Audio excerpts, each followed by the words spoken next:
warahmatullahi wabarakatuh. Innal hamdalillah nahmaduhu wa nasta'inuhu wa nastaghfiruh wa na'udzu billahi min syururi anfusina wa min sayyiati a'malina. May yahdihillahu fala mudhillalah wa may yudlil fala hadiyalah. Asyhadu an la ilaha illallah wahdahu la syarikalah wa asyhadu anna Muhammadan abduhu wa rasuluh sallallahu alaihi wa ala alihi wa ashabihi wa man tabi'ahum bi ihsan ila yaumiddin, amma ba'd. Al-ikhwan wal akhwat rahimani wa rahimakumullah.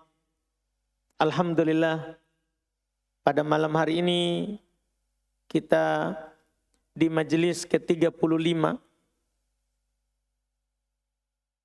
di pembahasan kitab Bulughul Maram min Adillatil Ahkam karya Al-Imam Al-Hafidh Ibn Hajar Al-Asqalani Asy-Syafi'i rahimahullah.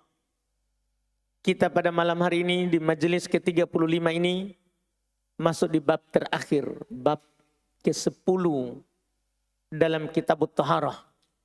Dan bisa dikatakan ini adalah bab yang paling sulit dipahami.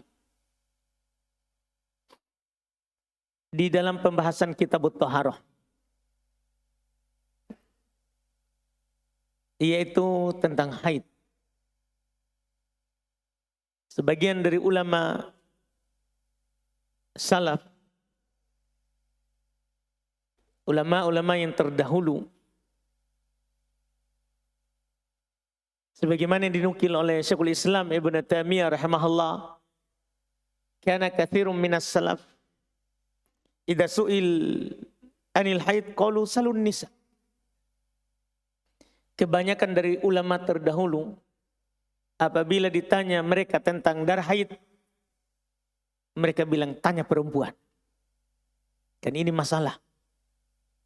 Ini sulit untuk menjelaskan, apalagi memahami yang namanya darah haid. Darah yang keluar dari seorang perempuan. Perempuan saja bingung, apalagi kita laki-laki. Tapi bersamaan dengan itu, kalau kita bisa memahami darah haid itu, maka mudah bagi kita untuk memahami masalah-masalah lain dalam fikih. Iya. Dan kajian ini di majelis mulai malam ini dan akan datang beberapa majelis insyaallah tentang darah haid ini adalah pembahasan penting. Penting bagi kaum muslimin secara umum dan secara khusus bagi muslimat, bagi perempuan.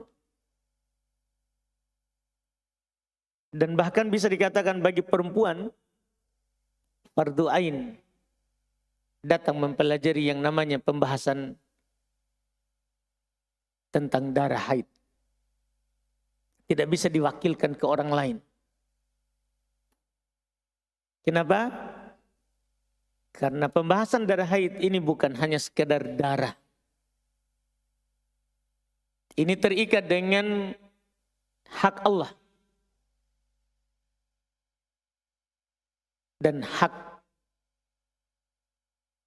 sesama manusia. Kenapa kita bilang terikat dengan hak Allah? Kan datang pembahasan. Seorang perempuan ketika haid tidak boleh sholat, tidak boleh berpuasa. Dan ketika tidak haid, wajib sholat, wajib berpuasa. Kalau dia tidak tahu ini darah haid atau tidak, darah haid atau bukan darah haid, maka akan bermasalah nanti. Jangan sampai dia sholat padahal dia haid, atau dia tidak sholat padahal tidak haid. Ini kan masalah. Sholat dalam keadaan haid dosa. Melanggar larangan Allah, perintah Allah untuk tidak sholat dalam keadaan haid. Iya, sholat juga, tidak sholat juga ketika tidak keluar dari haid, berdosa juga. Ini hak Allah. Jadi harus jelas ini hukum. Demikian pula terkait dengan hak sesama manusia. Ada hubungannya dengan hak suami. Apa yang halal dan apa yang tidak halal. Jangan sampai karena dia tidak tahu masalah darah haid, suaminya ajak dia langsung mau, padahal dia sedang haid. Sementara mendatangi istri sedang haid, itu dosa besar. Oh ya, salah lagi. Tapi masalah lain lagi, kalau ada seorang perempuan diajak oleh suaminya dan dia menolak karena ada darah, padahal itu bukan darah haid, cuma darah lain selain haid, dia tolak, dosa besar lagi. Dan dia tidak menjalankan kewajibannya. Jadi mau tidak mau, ini masalah haid harus dia pahami. Kalau seandainya itu hanya terikat dengan hak manusia saja, itu sudah cukup membuat dia wajib belajar yang namanya darah haid. Tapi ini masalahnya bukan hanya sekedar hak manusia. Hak suami, boleh saja setelah itu kita cari ridhonya.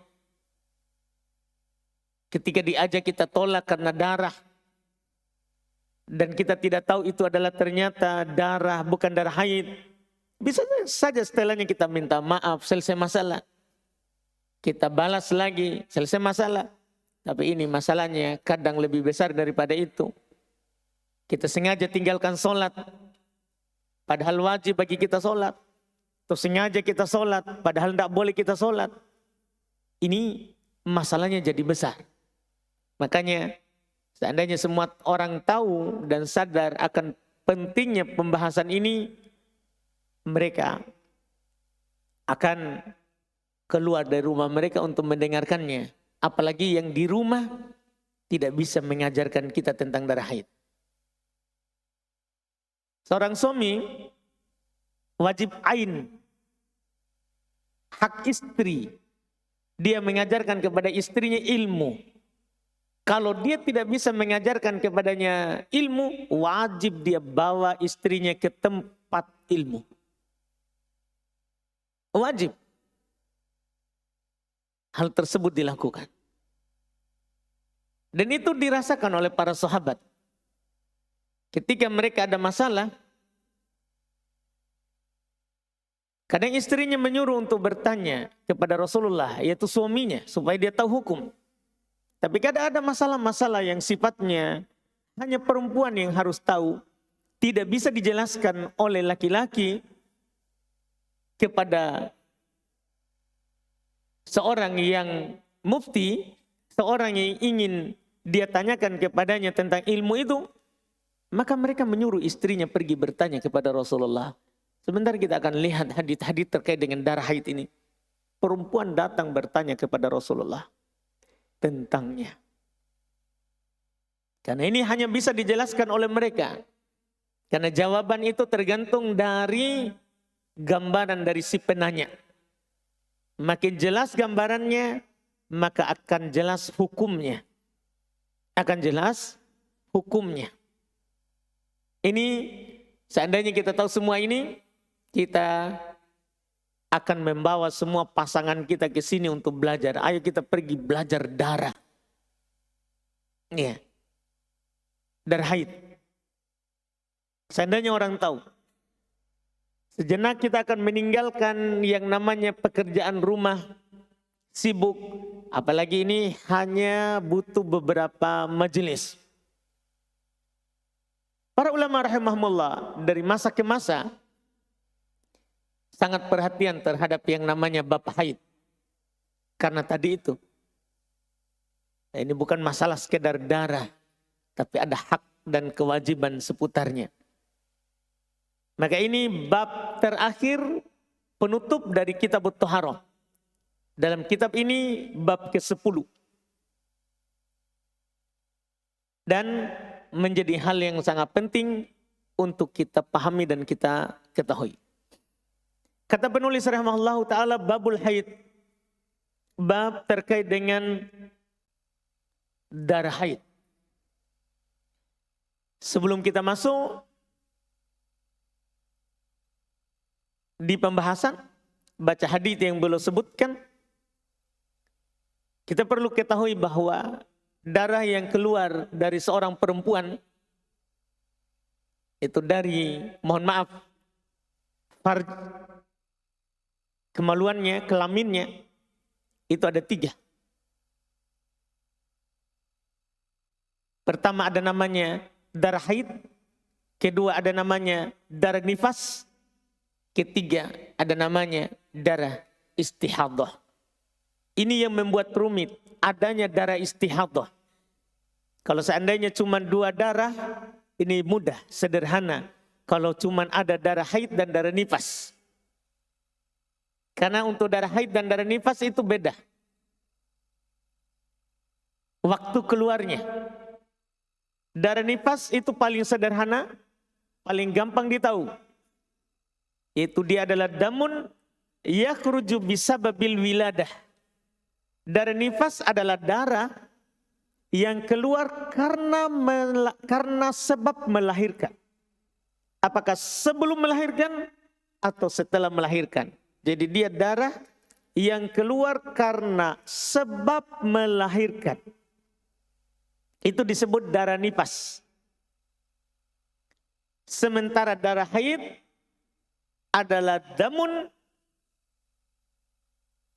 yakhruju min rahimil mar'ah ba'dal buluk fi awqatin ma'lumah bisifatin ma'lumah. Darah haid itu darah yang keluar dari rahim, kantong rahim seorang perempuan. Setelah dia berusia balik di waktu tertentu, di atas sifat dan ciri tertentu. Yang kita akan sebutkan sebentar ciri dan sifatnya. Jadi dia keluar di waktu tertentu, sifat tertentu, dari rahim, dari kantong rahim seorang perempuan. Dan menunjukkan perempuan itu sedang sehat. Dia sedang sehat. Ini perempuan normal, ini perempuan sehat. Itu darah haid. Darah istihadah, dia adalah darah yang keluar karena sebab infijar al-irq atau qat'ul irq. Darah yang keluar karena ada urat yang pecah atau ada urat yang putus. Terjadi gesekan, kecelakaan, maka ada uratnya lecet, keluar darah. Atau ada uratnya putus. Seperti yang disebutkan oleh para ulama kita adalah darah perawan. Darah perawan bukan darah haid. Itu darah istihadah. Darah istihadah. Ada urat yang putus sehingga mengalir darahnya. Mengalir darahnya. Atau ada urat yang lecet misalnya sehingga keluar darahnya. Ini namanya darah istihadah. Dan dia keluar bukan dari rahimnya perempuan. Dan menunjukkan bahwa perempuan itu sedang tidak sehat. Sedang tidak sehat. Ini perbedaan dari sisi darah. 3 darah tadi. Perbedaan dari sisi 3 darah tadi. Dan yang paling masalah adalah membedakan darah haid dan darah istihadah.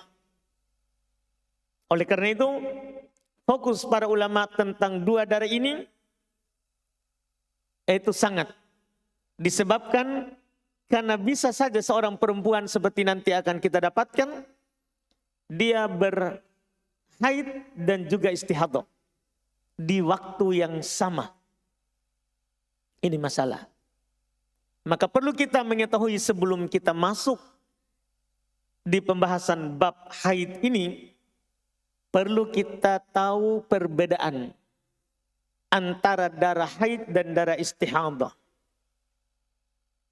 Antara darah haid dan darah istihadah. Para ulama rahimahumullah berdasarkan penelitian mereka tentang darah haid dan darah istihadah, maka mereka menyebutkan ada beberapa perbedaan antara darah haid dan darah istihadah. Perbedaan pertama dilihat dari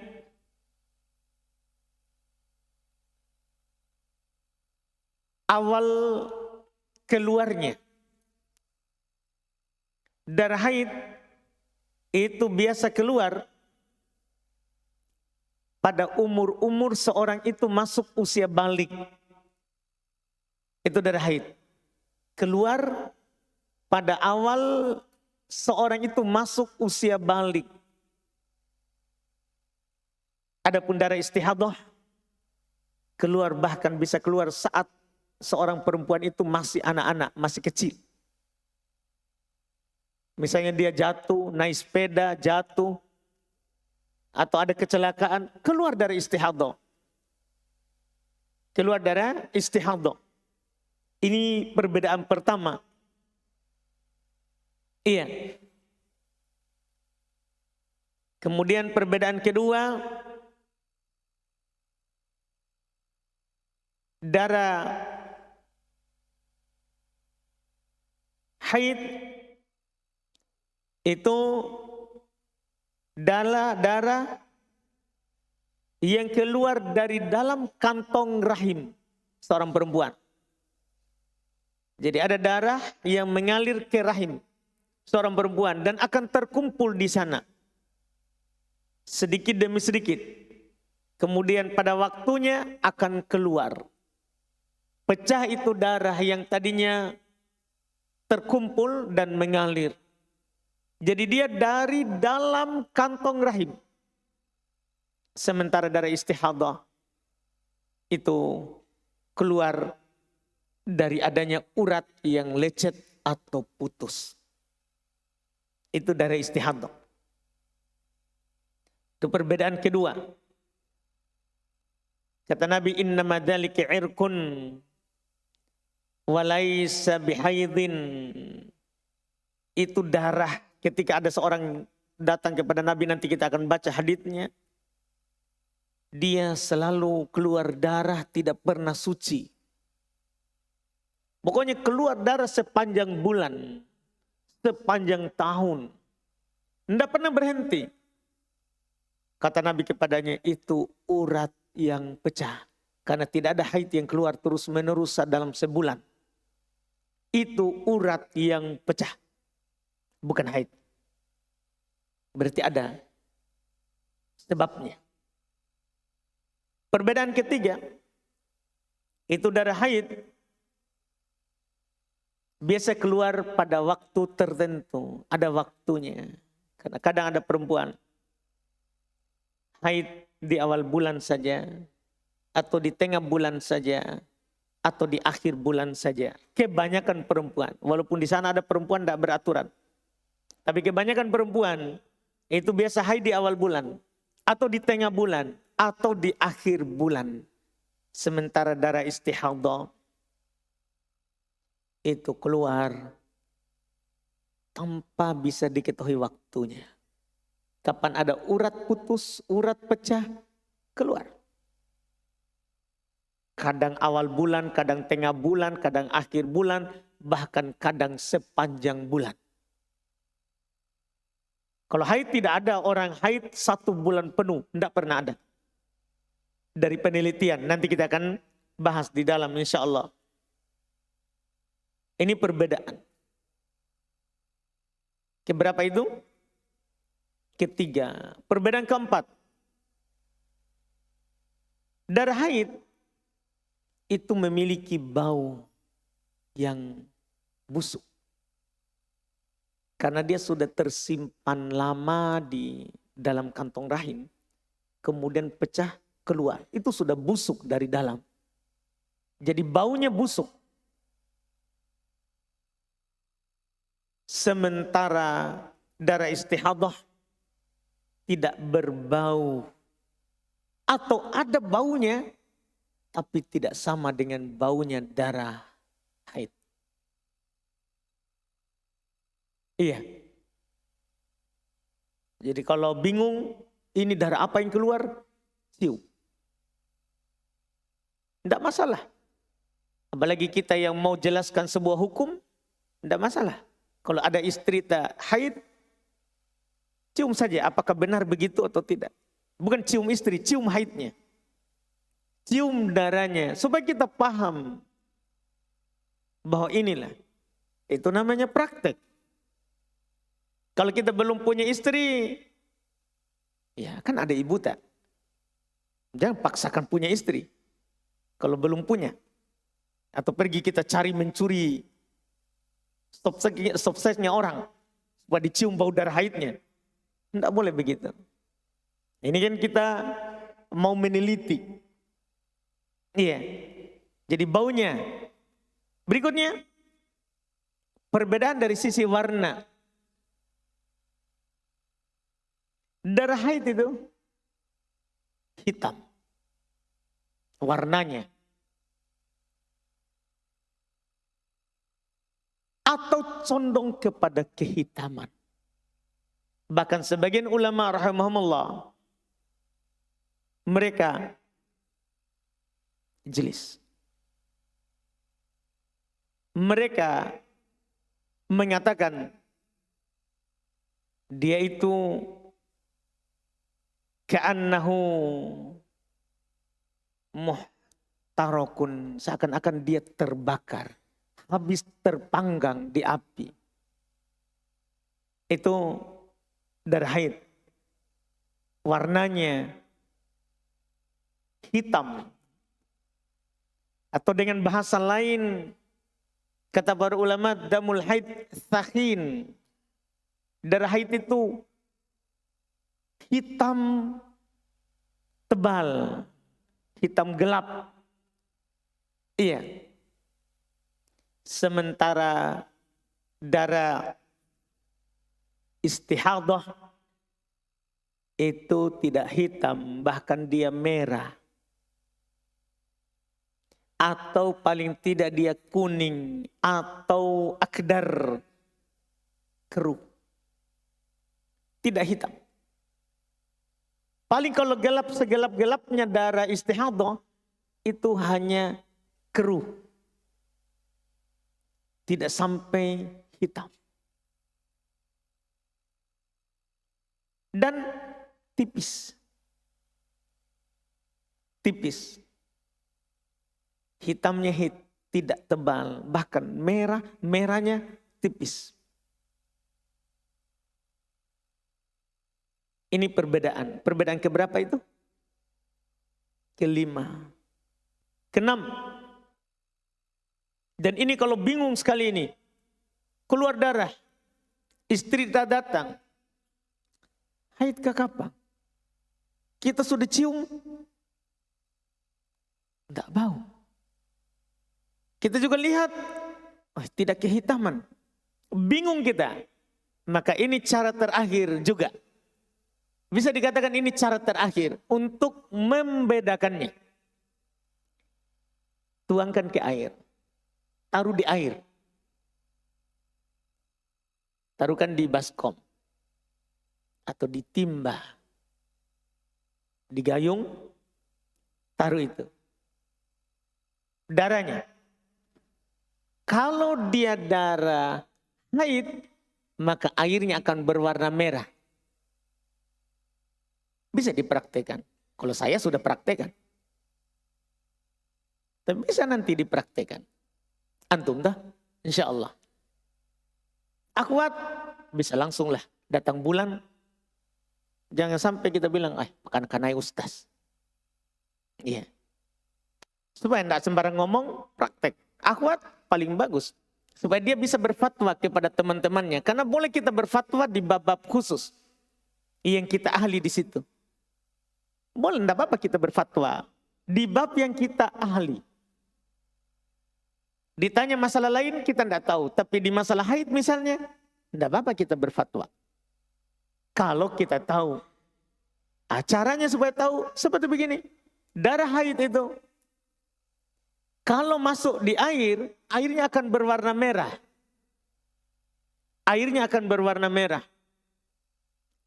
Sementara darah istihadah, kalau masuk di air, airnya malah akan berwarna keruh. Tidak merah. Tidak merah. Ini perbedaan ketika dia masuk di air. Perbedaan berikutnya, keberapa sekarang? Ke-7. Ke-7.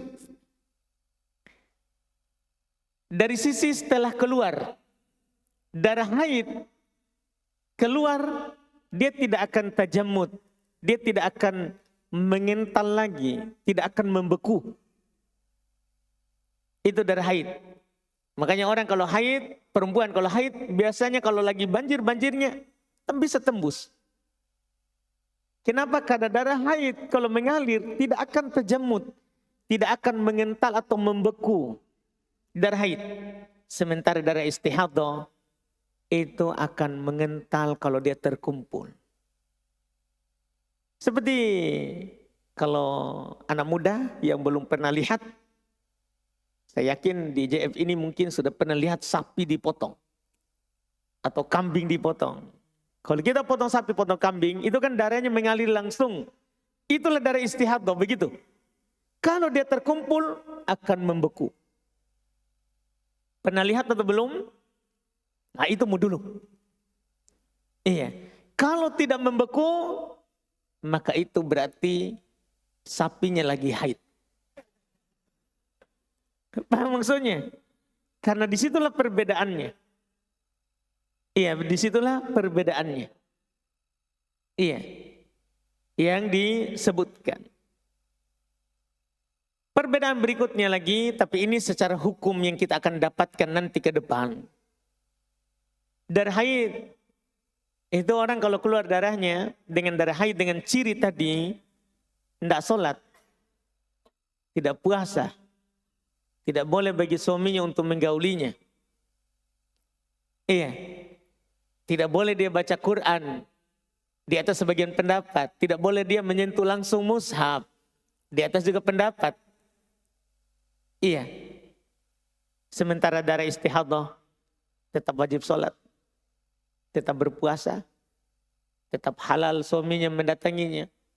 Tetap boleh baca Quran. Bahkan kalau itu keluar terus, tetap boleh dia menyentuh mushaf. Itu perbedaan-perbedaannya. Ini sebagian perbedaan yang nampak dari perbedaan antara darah haid dan darah istihadah. Itu sebagai pendahuluan. Iya. Di pembahasan ini. Untuk memudahkan kita ke depan. Kita baca satu hadis atau jangan dulu? Masih berapa waktu? Sisa? 13. Tanggung ya? Tanggung? Kalau tanggung kita berarti masuk pertemuan akan datang. InsyaAllah. Dibaca hadis. Siapa yang bisa menjawab pertanyaan pertama? Saya kasih hadiah. Ini semua tentang darah perempuan. Ini buku, alhamdulillah, termasuk buku yang saya tulis masih belajar. Sama dengan buku bahasa Arab. Jadi sudah lama ditulis ini. Siapa tadi? Indah Rizki, Masya Allah. Semoga diberi rezeki cepat. Apa tadi? 3 saja. Perbedaan darah haid dan darah istihadah. Tanpa lihat buku.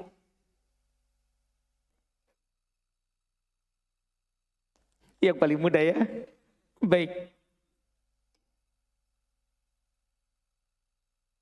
Kalau darah haid dimasukkan ke air, maka airnya berwarna merah. Kalau darah istihadah mengeruh, ahsanta. 2.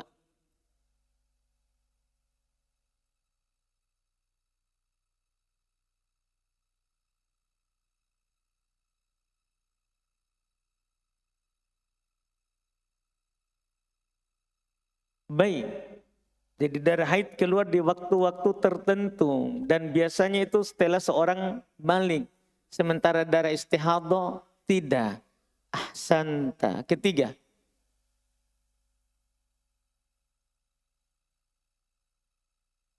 Wah, itu paling terakhir tadi ya. Baik. Baik.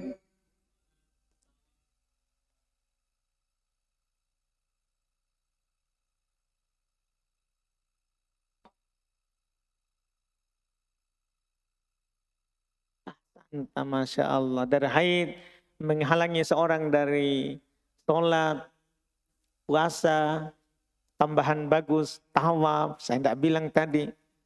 Ya, menghalangi dari baca Quran. Sementara darah istihadah tidak. Masya Allah. Cukup 3? Cukup. Dapat hadiah. Semua tentang darah perempuan. Masya Allah. Bisa dihadiahkan kepada orang yang dianggap penting. Alhamdulillah. Siapa? Baru siapa? Baik-baik. Indak Sultan. Lanjut perbedaannya. 3 lagi. Selain tadi. Darah haid itu keluar dari kantong rahim. Betul?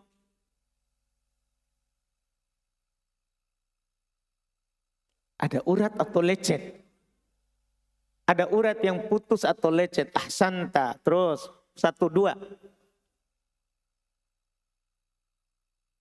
Darah haid warnanya merah kehitaman.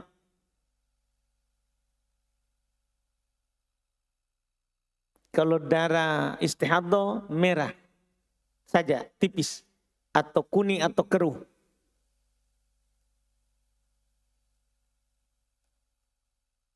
Haid ada waktu tertentunya. Sudah tadi ya? Sudah, cari yang lain. Kenapa kita nak?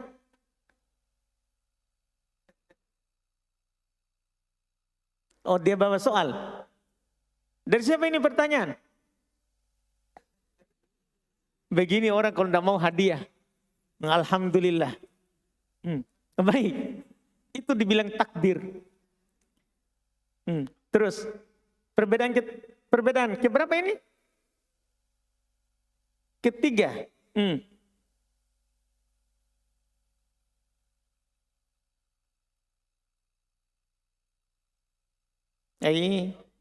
Setengah, tidak bisa dipotong ini. Darah haid bau. Kalau darah istihadah tidak berbau. Masya Allah, ahsanta. Dapat hadiah buku darah. Di tengah-tengah sini. Wah, Bapak cepat ya. Yang lain, Kak Antum bisa diambil buku di atas. Ini Abu Zakaria, timnya saya angkat tangan tongi. Itu memalukan. Pergi ambil di atas 3. Masa jadi tim saya baru mau dapat hadiah. Pergi di atas ambil buku. Bikin saya malu saya. Yang lain sini. Kita Pak. Alhamdulillah. Apa perbedaan darah haid sama nifas? Haid kental. Kita paham di pertanyaan? Perbedaan darah haid sama darah nifas. Iya, nifas. Kita dengar tadi apa? Dikira darah haid dan istihadah. Nah, makanya dengarkan pertanyaan dulu.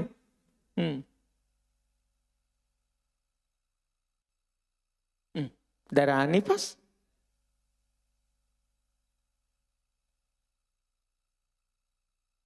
Jadi bukan dari rahim. Oh, sama-sama. Jadi darah haid dan darah nifas itu sama-sama dari kantong rahim. Cuma perbedaannya adalah waktu keluar. Itu saja. Yaitu waktu darah nifas kapan?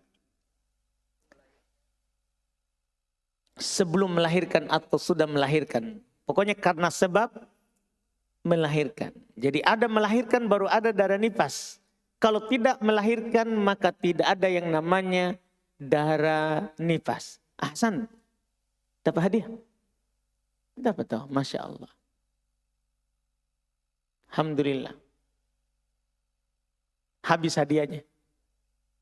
3 J. Alhamdulillah. Kita masuk di pertanyaan insya Allah. Insya Allah berarti pekan depan ada hadiah lagi.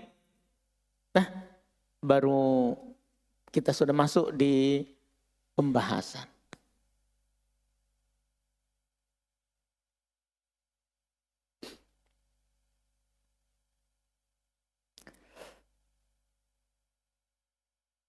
Assalamualaikum.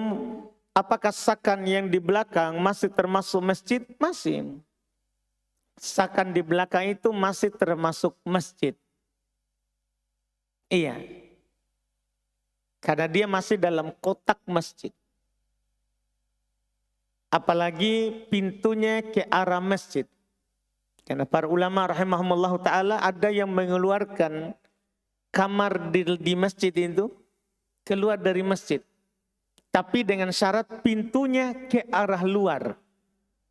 Kalau pintunya ke arah dalam, itu masuk masjid.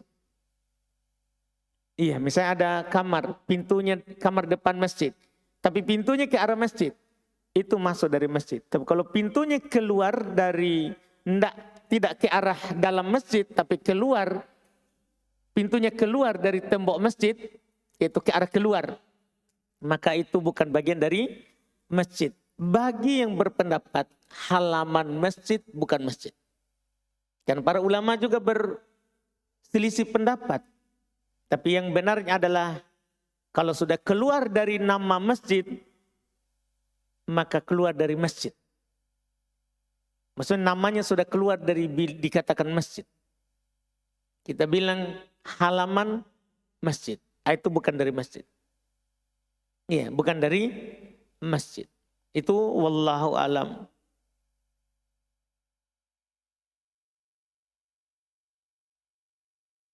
Bagaimana hukum menggunakan voucher gratis ongkir yang ada di toko online dengan syarat menggunakan pembayaran bank tertentu? Nah, kalau itu iya sebaiknya tidak dilakukan kalau syarat itu. Tapi kalau syaratnya adalah kita beli, memang mau beli barangnya, atau kemudian kita dapat vouchernya, tanpa syarat digunakan bank tertentu, halal. Sama dengan koin, kita belanja dapat koin, dapat poin. Tanpa rencana mencari poin. Kita butuh barang, tapi setiap kita belanja kita dapat poin, kita dapat koinnya. Maka halal kita pakai. Adapun kita cari poinnya, sengaja cari gratisnya itu sebaiknya dijauhi walhalam.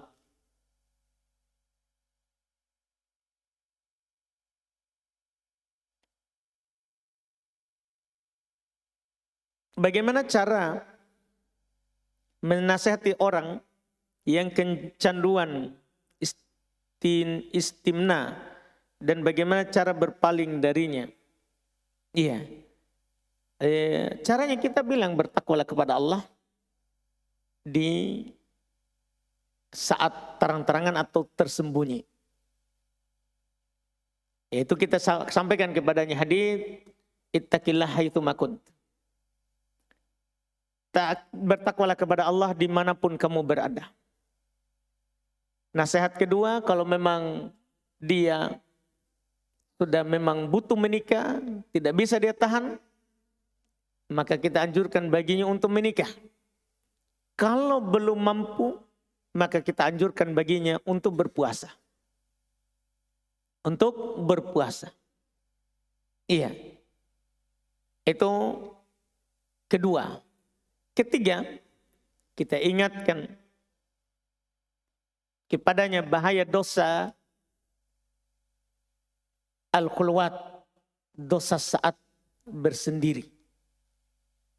Ada hadis dari Nabi SAW. Beliau katakan, la alamanna min ummati ya'tuna yaumal qiyamah bi amsali jibali tihamatin bihasanatin amsali jibal tihamatin bidha. Saya kenal dari umatku datang pada hari kiamat dengan kebaikan yang sangat banyak seperti gunung Tihamah, tinggi, besar, banyak kebaikannya. Tapi Allah jadikan dia seperti debu yang berterbangan. Tidak ada nilainya. Mungkin kita pernah tahu bahwa itu syirik. Bukan. Sahabat bertanya, ya Rasulullah, manhum sibhum lana di an la nakuna minhum wa nahnu la nash'ur. Wahai Rasulullah, siapa mereka itu? Sifati mereka kepada kami supaya kami tidak masuk di golongan itu dalam keadaan kami tidak sadar. Maka kata Rasulullah, hum ikhwanuna, mereka itu saudara kita, muslim. Beramal dengan amalan kita. Makanya punya banyak kebaikan. Tapi apa masalahnya? Kenapa gugur pahalanya? Kata Nabi, masalahnya adalah walakin idza khalau bimaharimillahin tahakuha. Akan tetapi kalau mereka sendiri, mereka sedang sendiri dan dihadapkan dengan hal-hal yang diharamkan oleh Allah. Dia di kamar, tapi diuji dengan hal-hal yang diharamkan oleh Allah. Ada HP-nya, diuji dengan tontonan-tontonan yang diharamkan oleh Allah. Intahakuha, mereka langgar. Sendiri, ini masalahnya. Bersendiri, dihadapkan dengan ujian hal yang diharamkan oleh Allah. Namanya istimna. Pasti dia sedang bersendiri. Tidak ada itu orang di pinggir jalan dia pergi istimna. Tahu istimna? Berhubungan badan dengan tangan. Kan penanya istimna. Jangan sampai kita tidak paham istimna dari tadi. Iya, onani. Itu ditanyakan oleh penanya. Ia melakukan onani. Iya. Ini masalah. Inilah orang yang dibatalkan amalannya. Dijadikan debu yang berterbangan. Dia tidak tahan untuk tidak melanggar saat dia bersendiri. Di kamar, di WC. Dia tidak tahan. Ketika dia bersendiri. Dia melakukan hal yang diharamkan. Ternyata itu amalan, itu dosa menggugurkan amalan. Jangan kira hanya syirik yang menggugurkan amalan. Maka ini yang bisa kita sampaikan kepadanya. Kita kasihkan dia tarhib. Di samping targib, kan disuruh menikah namanya targib. Berpuasa namanya targib. Kita juga kasih tarhib, pertakutan, bahaya itu dosa. Kalau kita lakukan. Itu wallahu alam yang bisa kita nasihati dia. Iya, wallahu alam.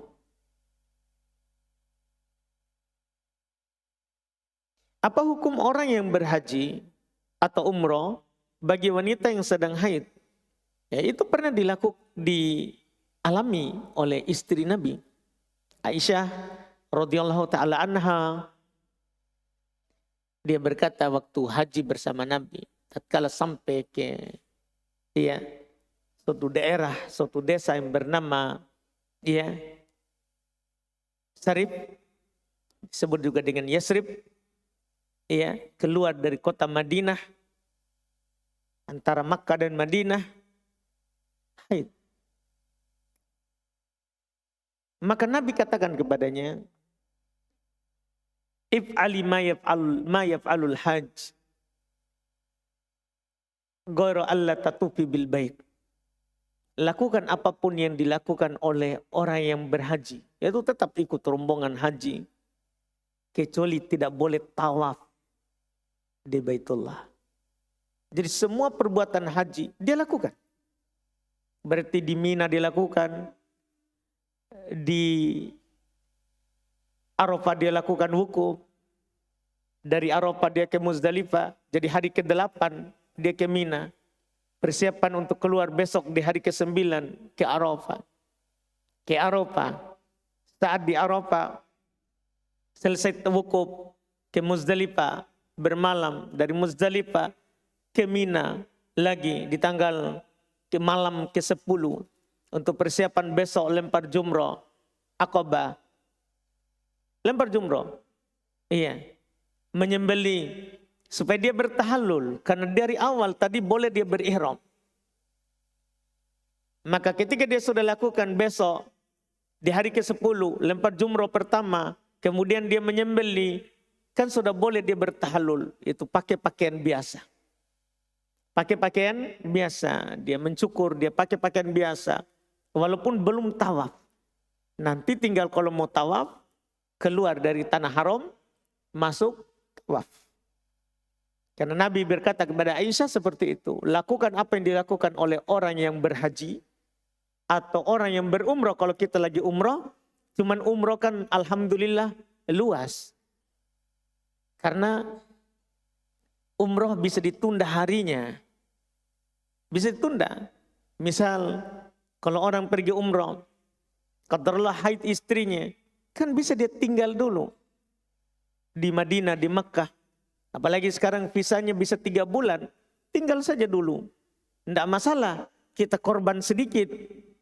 Ya, perpanjang tiket. Atau kalau tidak bisa diperpanjang, kita beli lagi tiket baru untuk pulang. Tidak ada masalah daripada pulang tidak berumrah. Pulang tidak berumrah. Jadi umrah lebih sederhana. Karena waktunya muassa. Waktunya luas. Yang masalah haji. Karena waktunya sempit. Hanya tanggal 9, 10, sempit. Paling akhir tanggal 11, 12, pulang. Itu haji, waktunya sempit.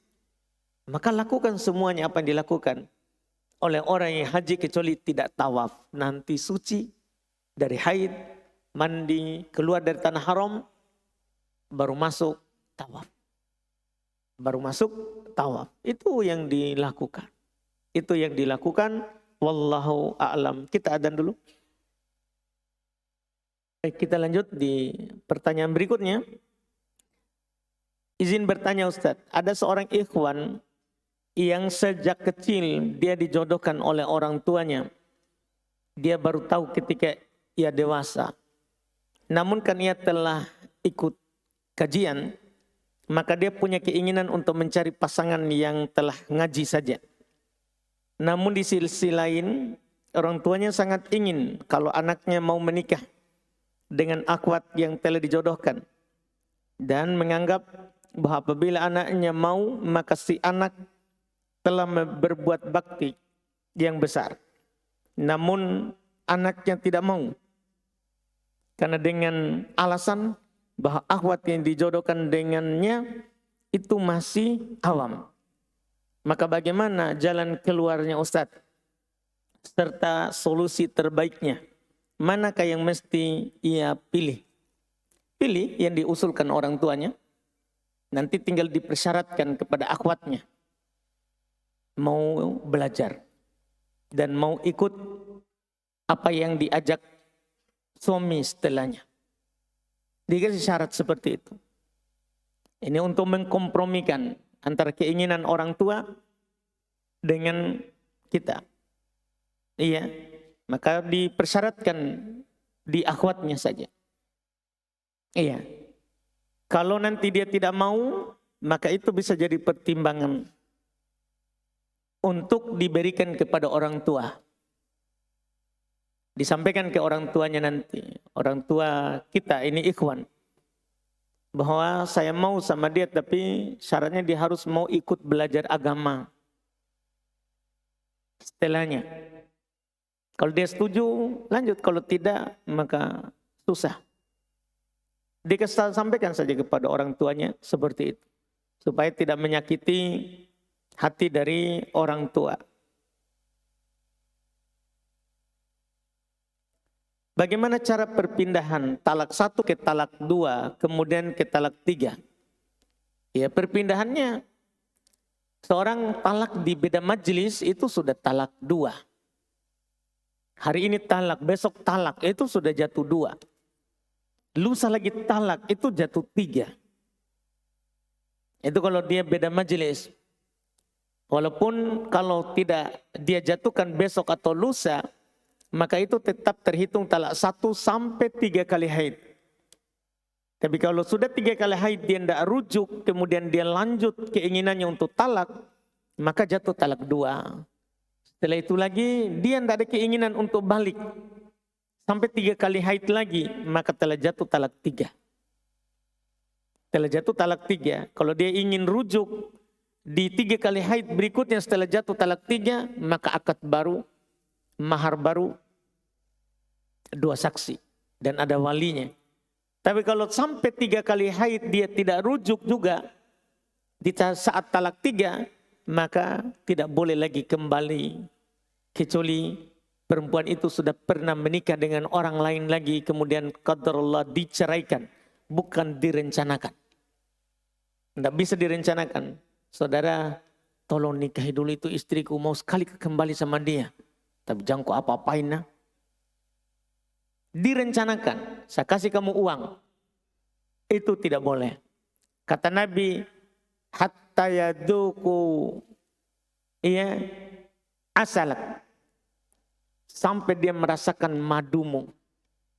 Dan kamu merasakan madunya. Maksudnya sampai berhubungan badan. Dan qadarullah ternyata cerai juga. Baru boleh menikah ulang. Menikah lagi. Dengan mantan suaminya. Wallahualam. Saya pernah makan makanan yang belum jelas untuk saya, Ustaz.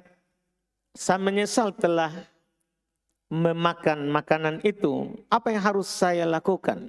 Alhamdulillah saat kita sudah menyesal itu bagus. Karena seorang kalau menyesal maka dia akan bertobat. Nah, itu yang diinginkan. Kita bertobat, beristighfar kepada Allah. Menyesali apa yang telah terjadi dan bertekad kuat untuk tidak mengulanginya. Untuk tidak mengulanginya. Wallahualam. Ada wanita sudah melahirkan. Dia itu wanita habis operasi sesar. Sudah 3 bulan. Dia selalu mengeluarkan darah sedikit. Sedikit-sedikit. Apakah dia sudah bisa sholat dan baca Al-Quran atau bagaimana? Ini perlu kita ketahui namanya darah ini. Iya, ini dia sudah keluar 3 bulan. Tentunya disepakati. Tidak ada nifas melebihi 40 hari. Tidak ada. Nifas itu terpanjang hanya 40 hari. Terpanjang. Adapun terpendek tergantung darah. Tidak keluar lagi darah maka dia suci. Tidak perlu tunggu 40 hari. Iya, tidak perlu tunggu 40 hari. Tapi kalau darah masih keluar setelah 40 hari, pastikan itu bukan nifas. Itu darah istihadah. Ada urat yang lecet. Tadi mungkin bekas operasinya. Ada yang sedikit belum tersambung atau belum sembuh lukanya. Ada lagi tergeser, tergores. Sehingga mengeluarkan darah sedikit demi sedikit. Selama goresan itu belum pulih. Maka itu darah istihadah. Tetap wajib sholat. Wajib berpuasa. Boleh baca Quran. Nanti ada jalan keluarnya ya. Apa yang harus dilakukan oleh perempuan yang keluar dari istihadah. Nanti di pembahasan hadits insya Allah. Iya, nanti akan datang itu. Yang jelas bukan lagi darah nifas. Itu bukan lagi darah nifas. Karena nifas hanya 40 hari. Terpanjangnya. Terpendek tidak ada batasan. Apakah boleh jumlah bacaan ruku dan sujud berbeda Ustaz? Setiap saat ruku dibaca 1 kali, saat sujud dibaca 3 kali. Boleh. Kan paling sedikit 1 kali. Boleh 3 kali, 5 kali. Boleh. Ya selama kita ruku atau sujud. Bagaimana cara mengetahui batas akhir haid? Karena terkadang sudah mandi wajib, tapi besoknya keluar lagi. Ini tidak boleh dijawab. Hadir terus. Iya. Tidak boleh dijawab ini. Nanti tidak hadir kita pekan depan. Iya. Hadir saja nanti ada. Di pertemuan-pertemuan akan datang. Gimana kalau ada seorang sudah suci, keluar lagi keruh, keluar lagi coklat, keluar lagi darah bahkan. Apakah itu haid atau bukan? Tunggu jawabannya. Alhamdulillah. Apa yang harus dilakukan jika suami melarang pergi taklim? Dia menyuruh live streaming saja di rumah. Alasannya agar menemani anak. Pertama tidak boleh sebenarnya dilarang. Kalau perempuan mau ke masjid. Hadits Bukhari Muslim. Dari Ibnu Umar. Radhiyallahu ta'ala anhuma. Beliau sampaikan hadits dari Nabi SAW. La tamna'u ima Allahi masajidallah. Jangan tanpa ada taklim saja. Jangan melarang hamba perempuan Allah yang mau ke rumah Allah. Yang mau ke masjid. Itu tanpa taklim. Apalagi ada taklim dan dia wajib tahu ilmu itu. Bagus live streaming, tapi masalahnya ini ada kalimat menemani anak. Tidak ada live streaming dengan menemani anak. Kalau kita mau coba, wahai suami yang menjaga istrinya, coba kita gantian. Kita temani anak sambil live, istri ke masjid. Bisa atau tidak? Tidak akan bisa. Saya pernah coba. Istri pergi pengajian di taklimi Ustadz, saya jaga anak dan saya tidak bisa bersabar untuk menjaganya. Apalagi mau live streaming. Tidak bisa. Coba mikir saja. Saya sudah coba, kita coba. Kita coba. Jangan. Kadang dia di masjid, dia bisa dengar dan anaknya bisa diam. Yang diamkan siapa? Di langit. Kalau Allah tahu kita butuh itu ilmu, Allah akan membantu kita. Para sahabat dulu pergi bawa anaknya ke masjid. Para ulama salaf pergi bawa anaknya di masjid. Tidak ada masalah. Malu saya Ustaz ribut. Ya kalau tidak ribut bukan anak-anak itu. Iya. Namanya anak-anak belum paham. Bawa saja anaknya ke masjid sambil dengar taklim. Di saat ini faedah bagus. Ibnu Umar menyampaikan hadits ini. Anak dari Ibnu Umar mengatakan, saya akan melarangnya. Saya akan larang istri saya untuk ke masjid. Ibnu Umar marah dengan besar. Dan tidak pernah beliau dilihat semarah itu. Kamu ini dengan perkataan yang marah sekali. Saya sampaikan kepada kamu hadits Rasulullah. Jangan melarang perempuan ke masjid. Kamu pergi melarang. Dia hardik anaknya. Karena harus dikedepankan hadits Nabi daripada perasaan kita.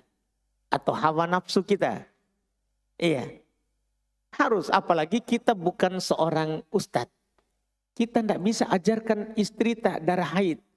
Sebentar kita pulang dari sini. Ditanya, apa tadi Abi? Pelajaran, enggak mengerti saya tadi. Apa itu cerita tentang darah? Apalagi kita enggak mau cerita, kecuali pulang taklim kita sampaikan itu faedah taklim dari awal sampai akhir. Kita catat dan kita kasih tahu istri kita.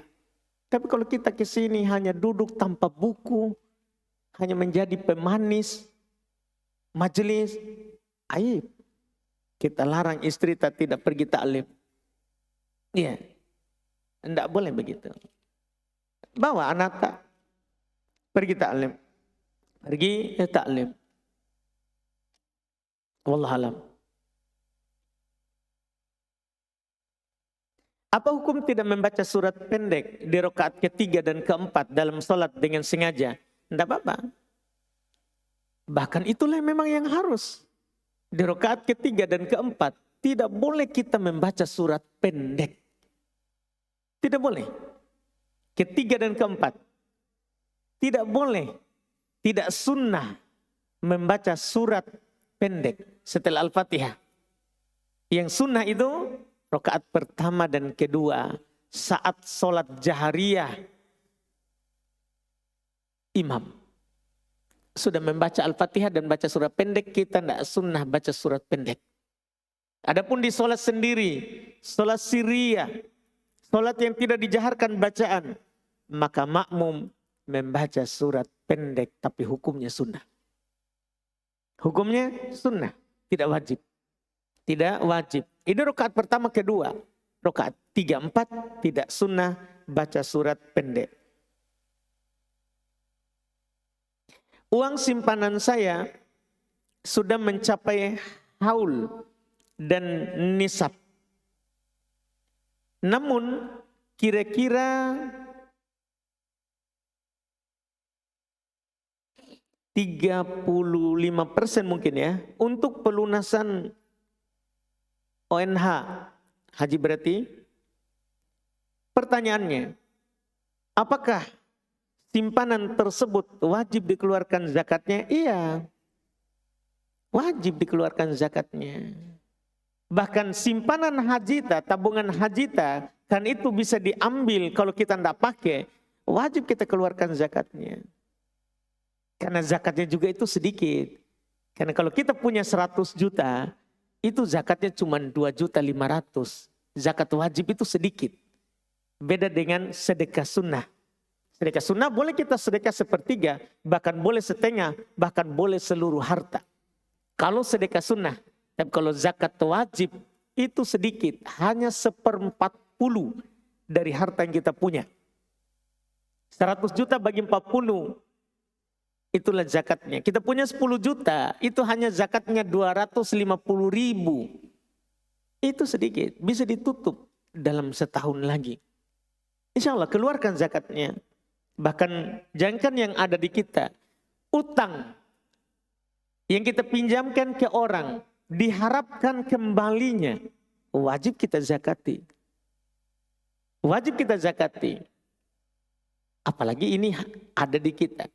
Keluarkan zakatnya, wajib hal tersebut, wallahu alam.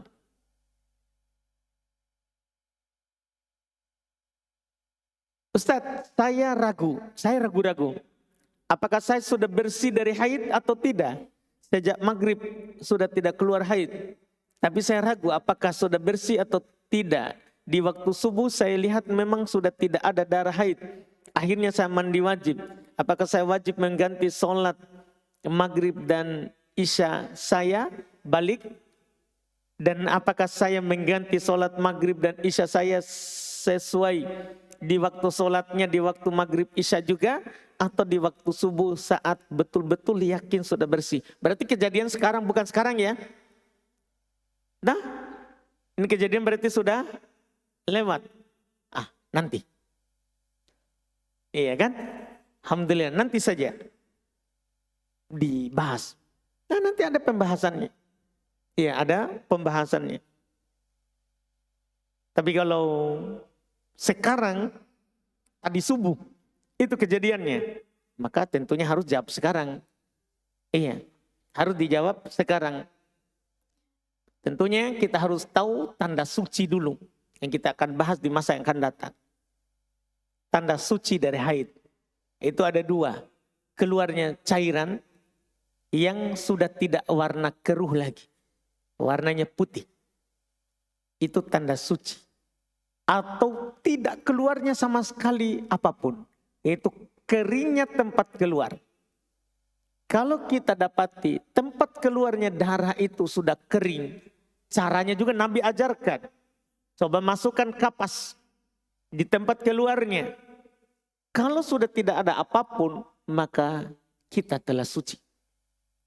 Kita mandi. Setelah itu kalau keluar lagi sesuatu dan sudah keluar dari masa kebiasaan haid, maka itu bukan darah haid. Nah, itulah buat tadi itu. Berarti kalau kita tidak sholat padahal kita suci, kita kodok, kita ganti. Kapan diganti? Apakah tunggu maghrib atau isya? Tidak. Langsung saja ganti saat kita tahu. Langsung saja ganti saat kita mengetahuinya. Wallahualam.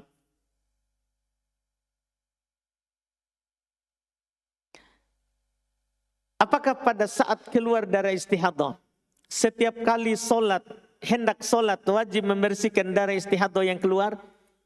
Nanti. Sabar itu. Sabar. Akan datang. Masya Allah. Hadir ke. Kalau ini akhwat, hadir ke. Ajak tetangga dekat, tetangga jauh. Untuk hadir. Apakah ada dalilnya tentang keutamaan membaca surat Al-Ikhlas sebanyak 10 kali? Kalau ada, bagaimana pengamalannya Ustaz? 10 kali, wallahualam. Ada dalil sahih dari Nabi SAW. Ada dua yang sahih. Pertama, beliau katakan surat Qul huwallahu ahad ta'dilu thulutsal Quran. Surat Qul huwallahu ahad itu dia sama dengan sepertiga Quran.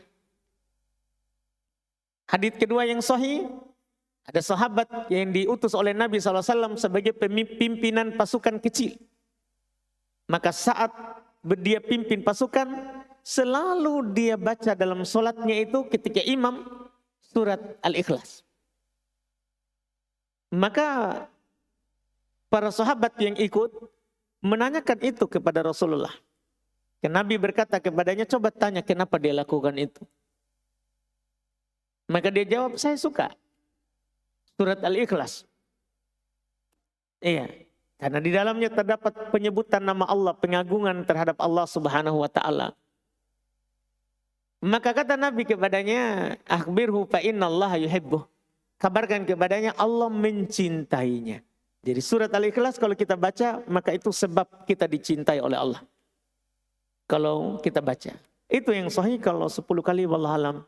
Kalau ada faedah, tidak apa-apa, tidak berbahaya kalau saya tidak tahu. Iya.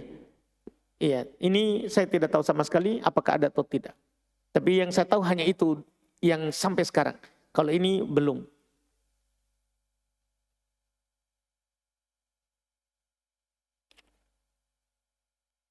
Apa hukum perempuan yang sholat dengan mengikat rambut? Ada hadits di Muslim bahwa kita dilarang sholat dalam keadaan melipat pakaian dan mengikat rambut. Tapi apakah hadits ini umum untuk laki-laki dan perempuan? Ya, dohirnya umum. Untuk laki-laki dan untuk perempuan. Dohirnya umum. Walaupun ada yang mengatakan ini khusus laki-laki. Supaya rambutnya itu tidak terhalangi kalau ke tempat sujud. Saat dia sujud. Saat dia sujud. Jadi dibiarkan jatuh. Kalau untuk perempuan tidak masuk. Karena perempuan diharuskan menjaga auratnya. Jadi kalau kita praktekkan hadits Muslim ini adalah umum, maka perempuan juga tidak boleh mengikat rambut. Dan itu lebih selamat kalau kita umumkan. Kecuali dia khawatirkan rambutnya akan keluar dari jilbabnya. Kalau dia tidak ikat, maka ikat. Karena mengikat rambut itu hukumnya makruh dalam keadaan sholat. Hukumnya makruh. Sementara keluar rambut dari luar jilbab bagi perempuan haram. Bisa membatalkan sholatnya. Maka dia lakukan yang makruh untuk tidak melanggar yang tidak dibolehkan. Itu wallahu alam.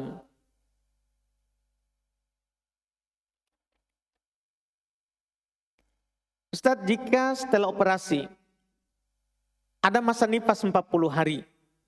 Tetapi darah sudah tidak keluar sebelum 40 hari. Apakah sudah bisa mandi junub?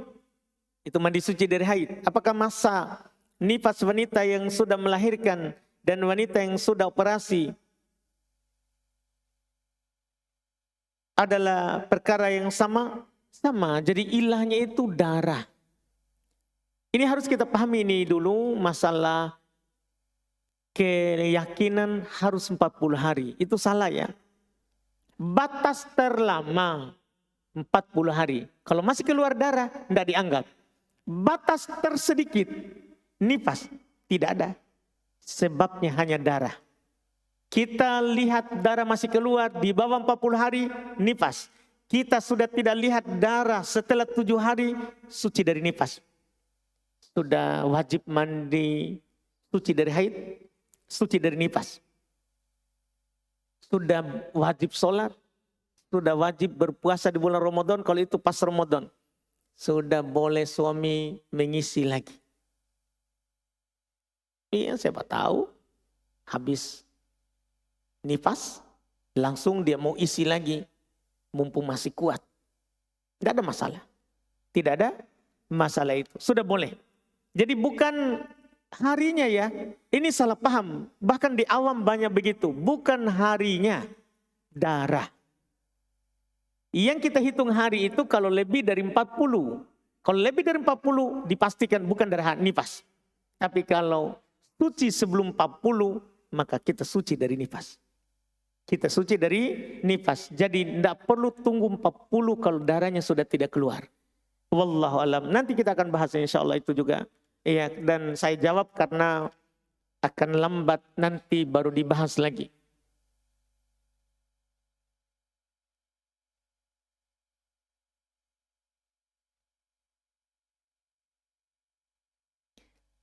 Jika seorang mencari atau bertanya keberadaan barang kepada panitia secara tersembunyi, bukan diumumkan, apakah termasuk dalam larangan Rasulullah tidak boleh mencari barang hilang di masjid? Tidak masuk dalam hal tersebut.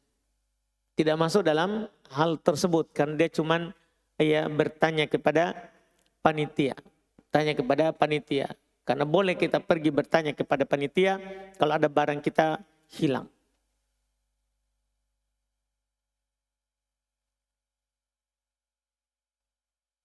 Satu lagi. Masya Allah. Banyak ya.